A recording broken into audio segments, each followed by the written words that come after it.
नमस्कार दोस्तों, स्वागत है आपका उपनिषद एकेडमी में। दोस्तों, आज हम जानने और समझने का प्रयास करेंगे। एक बड़ा महत्वपूर्ण सिद्धांत है जॉर्ज हार्वर्ड मीड का। इसका नाम है मैं और मुझे का सिद्धांत, आई एंड मी थ्योरी।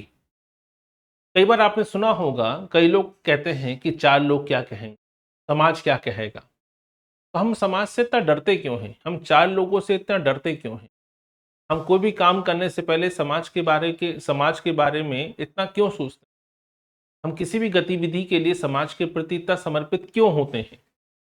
यही थ्योरी आपको जवाब देती है कि ऐसा क्यों होता है। हम समाज के नियमों से, समाज के मानदंडों से पृथक होकर कुछ अलग स्वतंत्र गतिविधि क्यों नहीं कर पाते हैं? हमारी हर एक गतिविधि पर समाज की नज़र क्यों होती है? समाज हमसे इतनी उम्मीदें क्यों रखता है? यही सिद्धांत है आई एंड मी। यही आपके सामाजिकरण के एक महत्वपूर्ण सिद्धांतों में पढ़ा जाता है। और आई एंड मी थ्योरी केवल समाजशास्त्र में ही नहीं, बल्कि सामाजिक मनोविज्ञान में, सोशल साइकोलॉजी में भी बड़े पैमाने पर आजकल पढ़ाई जाती है। तो ये सामाजिक मनोविज्ञान का, सोशल साइकोलॉजी का सिद्धांत भी है और समाजशास्त्र का भी एक महत्वपूर्ण सिद्धांत है। तो चलिए प्रारंभ करते हैं आज के सिद्धांत के बारे में। इसे हम कहते हैं आई एंड मी थ्योरी, मैं और मुझे का सिद्धांत। तो मीट का ये मैं और मुझे का सिद्धांत, पहला क्वेश्चन तो यहीं से बनता है आपके यूजीसी नेट की परीक्षाओं में या स्टेट लेवल पर होने वाली पीजीटी असिस्टेंट प्रोफेसर की परीक्षाओं में, कि ये मैं और मुझे का सिद्धांत किससे जुड़ा हुआ है। मैं और मुझे का सिद्धांत समाजीकरण की प्रक्रिया से जुड़ा हुआ है। तो समाजशास्त्र में, सोशियोलॉजी में, जब आप समाजीकरण के सिद्धांत की बात करते हैं तो उसमें कई सारे सिद्धांत हैं, जैसे आत्मदर्पण का सिद्धांत, इड ईगो सुपर ईगो का सिद्धांत और आपके आई एंड मी थ्योरी। तो मैं और मुझे का सिद्धांत किससे जुड़ा हुआ है? ये जुड़ा हुआ है समाजीकरण के सिद्धांत से। इस सिद्धांत का प्रतिपादन किसने किया? इस सिद्धांत का प्रतिपादन किया हार्वर्ड मीड ने। ये दो तो बेसिक बातें हो गई। अब मीड कहते हैं कि समाजीकरण का मतलब क्या है। आप सभी समाजीकरण के सभी सिद्धांतों की बात करें तो सब में एक शब्द का इस्तेमाल हुआ है, वो है सेल्फ, यानी हिंदी में कहते हैं स्व। ठीक है, तो ये स्व है क्या, सेल्फ क्या है? तो मीड के अनुसार सेल्फ का डेवलपमेंट ही तो समाजीकरण है। देखिए, सेल्फ में डेवलपमेंट हो किसका रहा है? ठीक है, हमारे भीतर हम जब जन्म लेते हैं तो हमारे भीतर एक मूल प्रवृत्ति होती है। उस मूल प्रवृत्ति को छोड़ना और समाज के नियमों के हिसाब से ढलना, यही तो समाजीकरण है। समाज हमसे यही तो उम्मीद करता है कि हम समाज के नियम, नैतिकता, मानदंडों का पालन करें। उसके लिए वो हमें सिखाता है। बचपन से हमें परिवार में मेंबर बनते हैं, हम परिवार में, हमारा जन्म होता है, हमारी मित्र मंडली, स्कूल कॉलेजों के द्वारा, नियम कानून के द्वारा, सरकारों के द्वारा, व्यवस्था के द्वारा, न्याय प्रणाली के द्वारा हमें हमेशा लगातार सिखाया जाता है कि हम समाज के नियमों के हिसाब से चलें। तो हमारा जो सेल्फ है उसको डेवलप करने की जो प्रक्रिया है, इसी को समाजीकरण कहते हैं। तो मीड ने मैं और मुझे के सिद्धांत के माध्यम से सेल्फ डेवलपमेंट के बारे में बताया है कि एक बच्चे का सेल्फ कैसे डेवलप होता है, आप और हम सबका सेल्फ कैसे डेवलप हुआ है। इसी को सिद्धांत को उन्होंने मैं और मुझे के माध्यम से बताया है। ठीक है, अब यहां बात आ रही है किसकी? सेल्फ की। तो सेल्फ है क्या, ये आत्म क्या है? तो मीड कहते हैं हमारा जो सेल्फ होता है वो पैदाइशी नहीं होता, वो जन्म से पूरी तरह बना बनाया नहीं होता है। आप पैदा होते ही सारी नैतिकताएं, सारे मूल्य, सारे मापदंड, क्या उचित है, क्या अनुचित है, क्या सही है, क्या गलत है, आपको मालूम था? आपको नहीं मालूम था। तो पैदा होते ही आपको समाज के नियम, समाज के मानदंड नहीं मालूम है। आप अपनी मूल प्रवृत्ति का ही पालन करेंगे। जो एक बच्चा पैदा होता है, ठीक है, तो याद रखिए वो हमेशा अपनी मूल प्रवृत्ति के हिसाब से जीता है। आपने देखा होगा, छोटे बच्चे, चींटी होती है, कॉकरोच है, उसको उठा लेते हैं क्योंकि उन्हें नहीं मालूम डर क्या होता है। ठीक है, उन्हें नहीं मालूम। अपने बहुत से बच्चे ऐसे होते हैं जो अपने मल मूत्र में बैठे होते हैं, उन्हें कोई फर्क नहीं पड़ता क्योंकि उन्हें मालूम ही नहीं है क्या क्या सही है, क्या गलत है। उन्हें नहीं मालूम दाएं हाथ से खाना खाना होता है, बाएं हाथ का इस्तेमाल शौच में होता है, या बाएं हाथ को अपवित्र माना जाता है, दाएं हाथ से ही प्रसाद लिया जाता है। ये आपको सिखाया जाएगा, आपको मूल प्रवृत्ति के अनुसार से नहीं होता है। दुनिया में, विश्व में, या इस पूरे ब्रह्मांड में, इस पूरे संसार में मनुष्य को छोड़कर सभी जीव अपनी मूल प्रवृत्ति का पालन करते हैं। जैसे एक कुत्ता है, गाय है, बिल्ली है, एक कछुआ है, ठीक, एक खरगोश है। हर जीव अपनी मूल प्रवृत्ति का पालन करता है। जैसे मान लीजिए ये बच्चा है, ये बच्चा मोगली है, इसका पालन पोषण जंगल में होता तो फिर आप इसे नैतिकता की उम्मीद नहीं कर सकते। तो ये जंगली अवस्था में ही जीता, जो सही लगेगा वही करेगा, भूख लगेगी तो किसी को मार के खा जाएगा। इसके लिए आप नैतिकता का मापदंड या नैतिकता का ध्यान नहीं दे सकते, इसे आप नैतिकता का ज्ञान नहीं दे सकते। ठीक है, इसका मतलब हर व्यक्ति की अपनी मूल प्रवृत्ति है। जैसे हर जीव की अपनी मूल प्रवृत्ति है, हर जानवर की अपनी मूल प्रवृत्ति है, ऐसे ही इंसान भी तो सोशल एनिमल है, जैविक प्राणी होता है। इस जैविक प्राणी को सामाजिक प्राणी बनाना ही तो समाजीकरण है। तो मीड यही कहना चाहते हैं, जब हम पैदाइशी पैदा होते हैं तो अपनी मूल प्रवृत्ति के हिसाब से होते हैं। हमें हमारी मूल प्रवृत्ति से निकालकर समाज के मापदंडों के अनुसार डेवलप करने की जो प्रोसेस होती है, यही तो हमारा सेल्फ है, यही तो समाजीकरण है। तो हमें अपनी मूल प्रवृत्ति से निकालकर समाज के मापदंडों, समाज की नैतिकताओं के अनुसार हमें ढालने की जो कोशिश हुई है, इसी कोशिश को समाजीकरण कहते हैं। और इस कोशिश में क्या डेवलप किया गया? इस कोशिश में हमारा सेल्फ डेवलप किया गया। ये तो क्लियर हो गया, सेल्फ कैसे डेवलप होगा। अब मीड कहते हैं डेवलपमेंट होगा कैसे? डेवलपमेंट होगा इंटरेक्शन से, घुलने मिलने से, सोशल इंटरेक्शन से। एक बच्चा अपने परिवार के लोगों से घुलता मिलता है, अपने मित्र मंडली में घुलता मिलता है, अपने आस पड़ोस के लोगों से संपर्क स्थापित करता है, विद्यालय जाता है, स्कूल जाता है, वहां पर भी लोगों से मिलता है, टीचरों से मिलता है, बच्चों से मिलता है, अपनी मित्र मंडली बनाता है। धीरे धीरे जो इंटरेक्शन बढ़ता जाता है, यही इंटरेक्शन बच्चे में सेल्फ डेवलप करता है।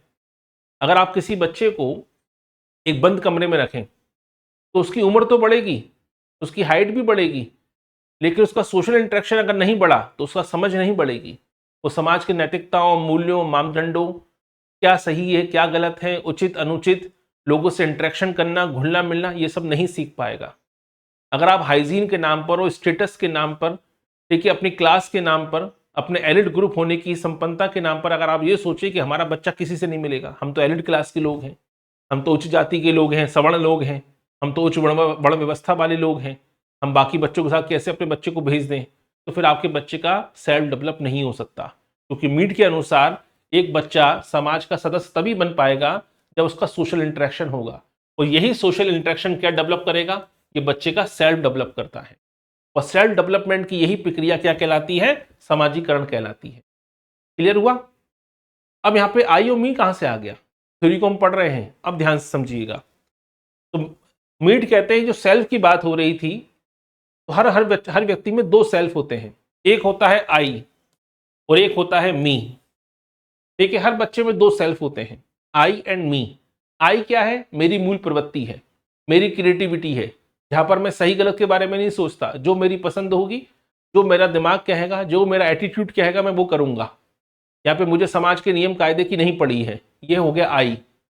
मी क्या है? मी है समाज के नियम, समाज की नैतिकताएं, समाज के मानदंड, समाज के कानून, जो समाज मुझे सिखाना चाहता है। तो मी किसको रिप्रेजेंट करता है? मी हमारी सामाजिक व्यवस्था को रिप्रेजेंट करता है, सोशल सिस्टम को रिप्रेजेंट करता है। और आर क्या करता है? आर मेरे व्यक्तिगत स्वरूप को प्रेजेंट करता है, मेरे एटीट्यूड को रिप्रेजेंट करता है। यहां पर मैं आई के माध्यम से अगर कोई बच्चा समाज के बीच में ना रहे तो अपनी मूल प्रवृत्ति के हिसाब से काम करेगा। उसे भूख लगेगी वो शिकार करेगा, ठीक है, उसे गुस्सा आएगा वो मारपीट करेगा, उसकी मूल प्रवृत्ति है। उसे समझाने वाला कोई नहीं है कि क्या सही है क्या गलत है। तो आई हमारी मूल प्रवृत्ति को रिप्रेजेंट करता है, मी हमारी सामाजिक व्यवस्था, सामाजिक नैतिकता, सामाजिक मानदंडों को रिप्रेजेंट करता है। अब यहाँ पे बात होती है मीड की।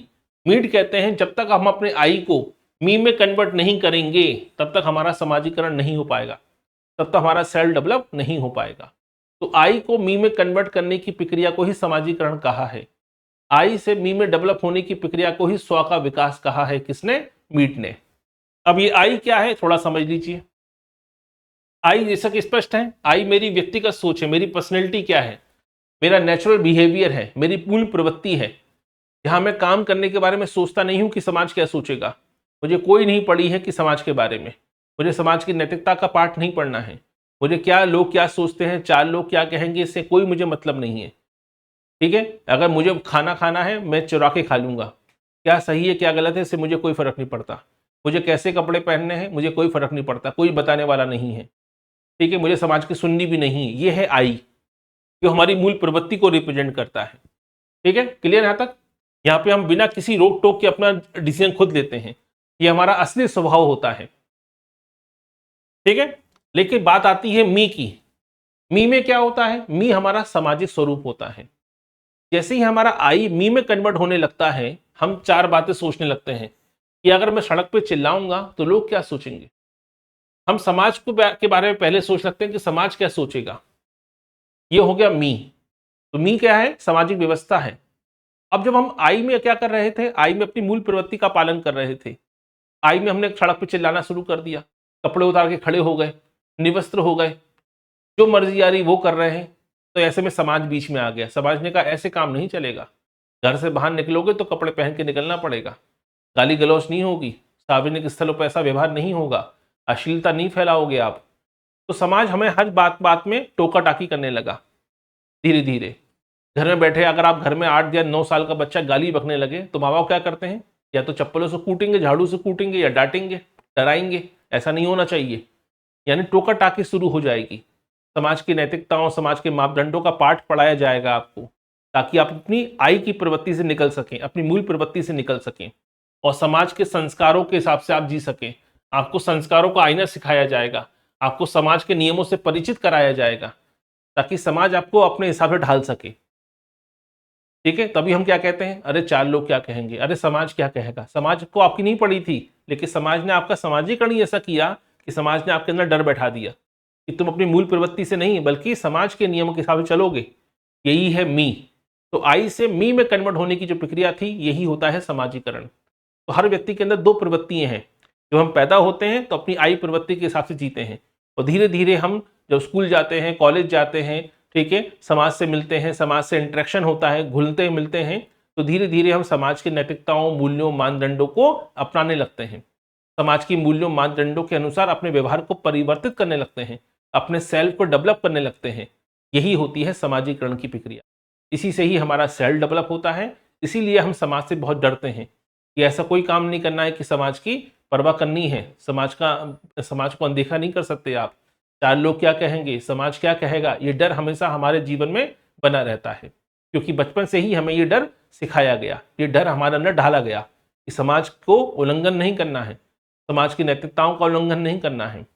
ठीक है? ये हो गया आई और मी।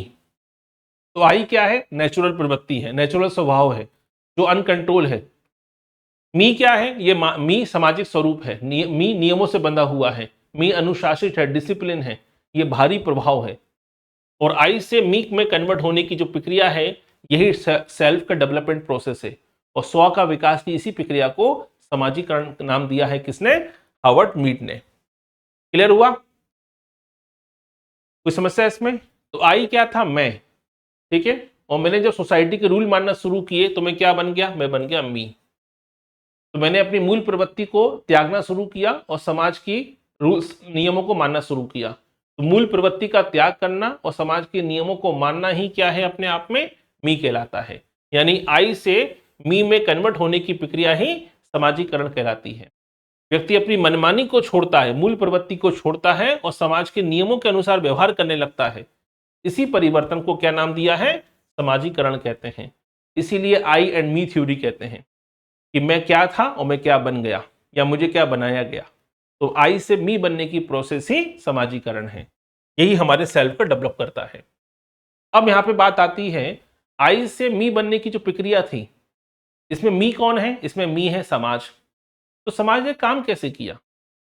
आई से मी बनने की प्रोसेस में किन लोगों का योगदान था? मेरे परिवार का योगदान था, मेरी मित्र मंडली का योगदान था, मेरे आस पड़ोस का योगदान था, बाहर के लोगों का योगदान भी था, जिन्होंने मुझे बहुत कुछ सिखाया आई से मी बनने में। तो मीट कहते हैं यहाँ पे दो प्रकार के लोग होते हैं जो आपको आई से मी में कन्वर्ट करने में काम आते हैं। पहले होते हैं विशिष्टीकृत अन्य और दूसरे होते हैं सामान्यकृत अन्य। अगर ये दो लोग नहीं होंगे तो आपका समाजीकरण नहीं हो पाएगा, आप आई से मी में कन्वर्ट नहीं हो पाएंगे। जैसे मोगली की कहानी पढ़ते हैं आप, the jungle book, Rudyard Kipling की बड़ी फेमस किताब है, 1902-1903 में आई थी। ठीक है, पब्लिश हुई थी। तो रुडयार्ड किपलिंग की किताब में मोगली की कहानी है। मोगली को कोई इंसान नहीं मिला, मोगली को कोई विशिष्टीकृत अन्य या सामान्यकृत अन्य नहीं मिला, इसलिए उसने अपने जंगलों में रहते हुए जानवरों के बीच में अपनी मूल प्रवृत्ति को ही जीवित रखा। वैसा ही खाना खाना, वैसा ही शिकार करना, वैसी मूल प्रवृत्ति के हिसाब से कपड़े पहनना। लेकिन अगर उसे विशिष्टीकृत अन्य और सामान्यकृत अन्य मिल जाता तो मोगली क्या मोगली की तरह व्यवहार करता? नहीं करता, वो आम बच्चों की तरह व्यवहार करता। तो इसी को हार्वर्ड मीड ने कहा है कि हमारे जीवन में आई से मी बनने की प्रोसेस में दो प्रकार के लोग बड़े महत्वपूर्ण होते हैं। एक होते हैं विशिष्टीकृत अन्य और दूसरे होते हैं सामान्यीकृत अन्य। अब ये विशिष्टीकृत अन्य क्या होते हैं? विशिष्टीकृत अन्य वो लोग होते हैं जो बच्चे के काफी करीबी होते हैं, जो बच्चे के आस पड़ोस के लोग हैं, परिवार के सदस्य हैं, फैमिली के मेंबर्स हैं, अपने मित्र मंडली के सदस्य हैं। इनसे बच्चा बहुत कुछ सीखता है। तो बच्चे का पालन पोषण जिस प्रकार के परिवार में हो रहा है, जिस प्रकार के माहौल में हो रहा है, जिस प्रकार के आस पड़ोस में हो रहा है, जिस प्रकार की उसकी मित्र मंडली है, उनसे वो बहुत कुछ सीखेगा। यही होते हैं विशिष्टीकृत अन्य, जो बच्चों के बहुत करीबी होते हैं। इसमें भाई बहन हैं, टीचर हैं, दोस्त हैं, पेरेंट्स हैं, ठीक है। इन सबका बच्चे पर प्रभाव होता है। ये कहलाते हैं विशिष्टीकृत अन्य। और दूसरे होते हैं सामान्यीकृत अन्य, जिनसे व्यक्ति बच्चा जिनसे डायरेक्ट कभी मिला नहीं है, लेकिन ये बच्चे को बहुत कुछ सिखा रहे हैं। जैसे जैसे ही लड़का बच्चा 16-17 साल का हुआ, साइकिल चलाने मतलब गाड़ी चलाने लगा, या 9-10 साल का हुआ साइकिल चलाने लगा, तो रास्ते में उसको मिला ट्रैफिक पुलिस वाला। ट्रैफिक पुलिस वाले ने कहा नहीं देखो, रेड लाइट को पार नहीं करना है, जेब्रा क्रॉसिंग से ही सड़क पार करनी है, ठीक है, ग्रीन लाइट पे ही जाना है। यानी ट्रैफिक के नियम वाले ने उस बच्चे को बहुत कुछ सिखाया, ट्रैफिक के नियम सिखाए। बच्चा मंदिर में गया, मंदिर में पुजारी थे, पंडित जी थे। बच्चे ने प्रसाद, पंडित जी प्रसाद दे रहे थे, बच्चे ने उल्टा हाथ आगे बढ़ा दिया। पंडित जी ने कहा नहीं बेटा, प्रसाद हमेशा सीधे हाथ में लेते हैं। पंडित जी ने भी उसको बहुत कुछ सिखा दिया। तो क्या ट्रैफिक पुलिस वाले को बच्चा जानता था क्या पंडित जी से बच्चे का कोई करीबी संबंध है? नहीं। लेकिन पंडित जी या ट्रैफिक पुलिस वाले उसको सिखा रहे हैं ना बहुत कुछ। तो समाज के वो लोग जिनसे हमारा कोई संबंध नहीं है, लेकिन वो भी हमें बहुत कुछ सिखाते हैं, वो भी हमें समाज के नियम सिखाते हैं, कानून सिखाते हैं, नैतिकता का पाठ पढ़ाते हैं। यही लोग कहलाते हैं सामान्यीकृत अन्य। ये लोग हमेशा हमारे करीबी नहीं है, हमारे रिश्तेदार नहीं है, लेकिन ये हमें समाज के रीति रिवाज, नियमों से परिचित कराते हैं, हमें देश के कानून से परिचित कराते हैं, व्यवस्थाओं से परिचित कराते हैं, क्या सही है क्या गलत से परिचित कराते हैं। तो इसमें ट्रैफिक पुलिस वाला भी है, इसमें आम लोग भी हैं, ठीक है, पंडित का, मंदिर का पुजारी भी है, मंदिर के पंडित भी हैं, ठीक है, साधु सन्यासी भी हैं। ये सब वो लोग हैं जिनका हमारा जीवन में कोई डायरेक्ट संबंध नहीं था, लेकिन उन्होंने हमें नैतिकता से, रीति रिवाजों का पाठ पढ़ाया। ये हमारा सामान्यीकृत अन्य होता है। तो ये दोनों प्रकार के लोग, विशिष्टीकृत अन्य और सामान्यीकृत अन्य, ये दोनों लोग मिलकर हमारे आई से मी बनने में सपोर्ट करते हैं। अगर ये लोग नहीं होंगे तो हम हमेशा आई में ही जीते रह जाएंगे, अपनी मूल प्रवृत्ति के हिसाब से जीते रहेंगे।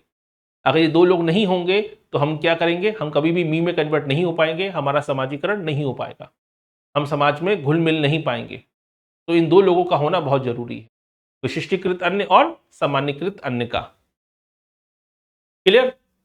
अब यहाँ पे तो बात आ गई, चलिए दो लोग मिल भी गए आपको, आपके जीवन में दो लोगों का योगदान भी आ गया, सामान्यीकृत अन्य भी से भी आपका संपर्क हो गया और विशिष्टीकृत अन्य से भी आपका संपर्क हो गया। लेकिन ये आई से मी बनने में सब मालूम पड़ गया कौन लोगों का प्रभाव होगा। देखिए प्रभाव काम कैसे करेगा, आपके आई से मी बनने की प्रोसेस काम चलेगी कैसे? तो मीड कहते हैं ये चलती है चरणों में, 3 चरण में पूरी होगी। पहला चरण होता है नकल का, दूसरा चरण होता है खेल अवस्था का, और तीसरा चरण होता है गेम स्टेज का। ठीक है, सबसे पहले क्या होगा, नकल। ठीक है, ये वो चरण होता है जब बच्चा बिना सोचे समझे केवल दूसरे की नकल करता है, उसे नहीं मालूम ये काम क्या है। यहां पे बच्चा क्या होता है, बच्चा बिना समझे दूसरों की नकल करने लगता है, उसे भूमिकाओं का असली मतलब नहीं मालूम है। जैसे माँ झाड़ू लगा रही है तो बच्चा भी छोटी सी झाड़ू लेके खड़ा हो गया, उसे नहीं मालूम झाड़ू लगाने का मतलब क्या होता है, झाड़ू माँ क्यों लगा रही है, इसका कारण उसको नहीं मालूम है, इसका उद्देश्य उसको नहीं मालूम है। माँ ही क्यों झाड़ू लगा रही है, पिताजी झाड़ू क्यों नहीं लगा रहे हैं, ये भी उसको नहीं मालूम है। तो पहला कहीं ना कहीं बच्चा केवल नकल मार रहा है, ये पहला चरण होता है कहीं ना कहीं हम सीखने का। इस दौरान विशिष्टीकृत अन्य की भूमिका ज्यादा होती है। बच्चा यहाँ पे केवल अपने परिवार के लोगों की नकल कर रहा है, बाहर के लोगों से भी उसका संपर्क नहीं हुआ है। दूसरी स्टेज में क्या होता है, दूसरी स्टेज में बच्चा अब भूमिकाओं को समझने लगा है, उसे मालूम है डॉक्टर की भूमिका क्या है, वकील की भूमिका क्या है, चोर की भूमिका क्या है, पुलिस की भूमिका क्या है। तो बच्चे घरों में खेल खेलने लगते हैं, ठीक है, चोर पुलिस का खेल, कि मैं चोर बनूंगा तू पुलिस बन।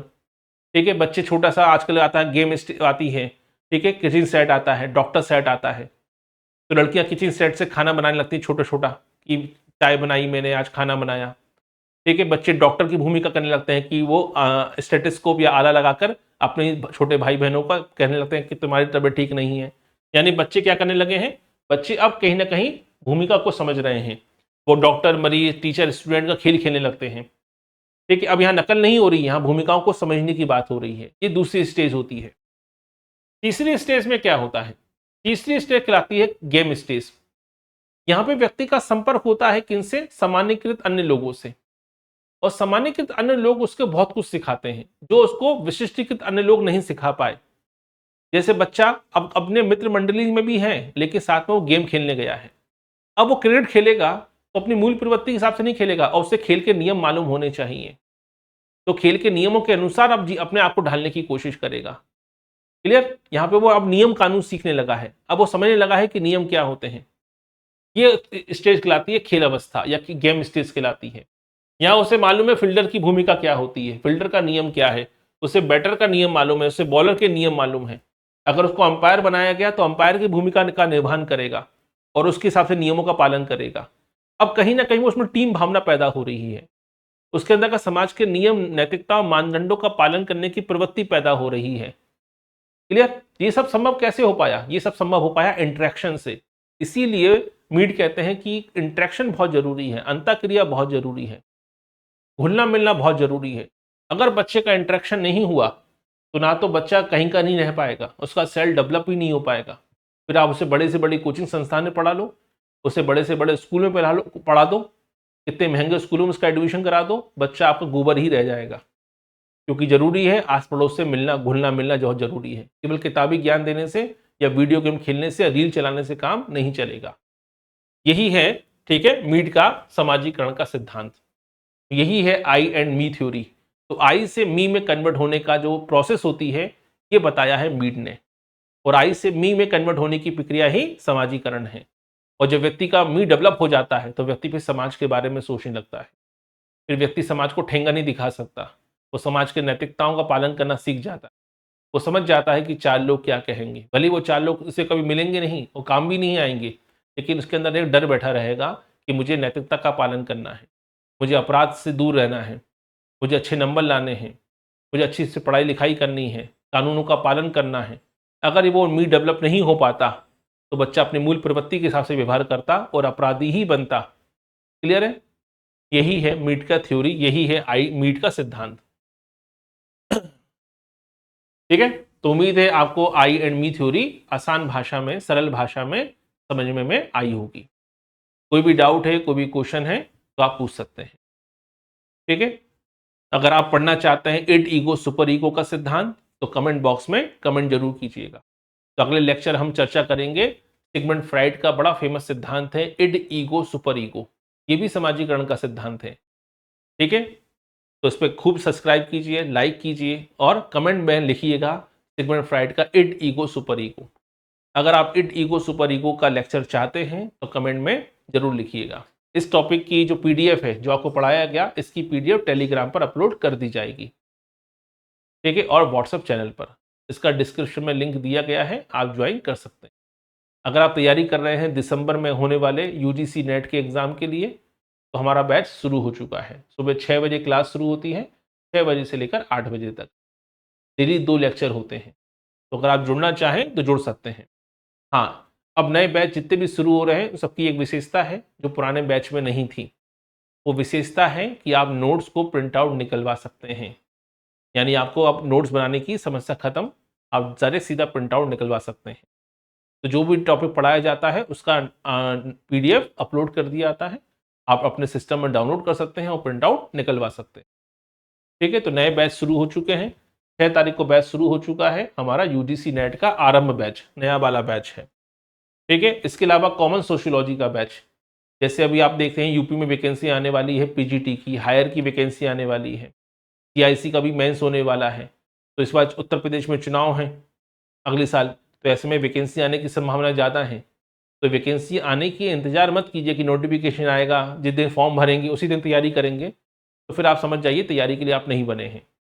ठीक है, भले आप हमारा कोर्स लें या ना लें, अपने स्तर पर तैयारी कीजिए, सेल्फ स्टडी कीजिए, लेकिन शुरू कर दीजिए क्योंकि नोटिफिकेशन आने वाला है। और आने वाला है तो तैयारी पहले से रखिए ताकि नोटिफिकेशन फॉर्म फिल करने के बाद केवल रिवीजन का समय बचे, ना कि उस समय आप सोचें कि आप क्या पढ़ें, या क्या लिखें, क्या नोट्स बनाएं, ये अभी से तैयारी शुरू कर दीजिए। भले आप हमारा कोर्स लें या किसी का भी ले लें, लेकिन तैयारी तो अपनी शुरू कर दीजिए। ठीक है, तो कॉमन सोशियोलॉजी का अगर आप बैच ज्वाइन करना चाहते हैं तो 500 रुपये प्रति माह में यहाँ पर पूरा सोशियोलॉजी पढ़ाया जाएगा। 5.5 महीने का कोर्स है, 6 तारीख को शुरू हुआ था। डेली 2 लेक्चर होते हैं। तो आपका जो भी थिंकर है, सारे थिंकर, किसी पर्टिकुलर किसी पाठ्यक्रम में बंधा हुआ नहीं है ये। यहाँ पर संपूर्ण समाजशास्त्र पढ़ाया जाएगा, कॉमन सोशियोलॉजी, 500 रुपये प्रति माह की फीस पर 5.5 से 6 महीने का ये पूरा कोर्स चलेगा। ठीक है, अगर आप ज्वाइन करना चाहें तो ज्वाइन कर सकते हैं। क्लियर? चलिए, तो मुलाकात होगी आपसे अगले लेक्चर में। बने रहिए हमारे साथ। बहुत बहुत धन्यवाद।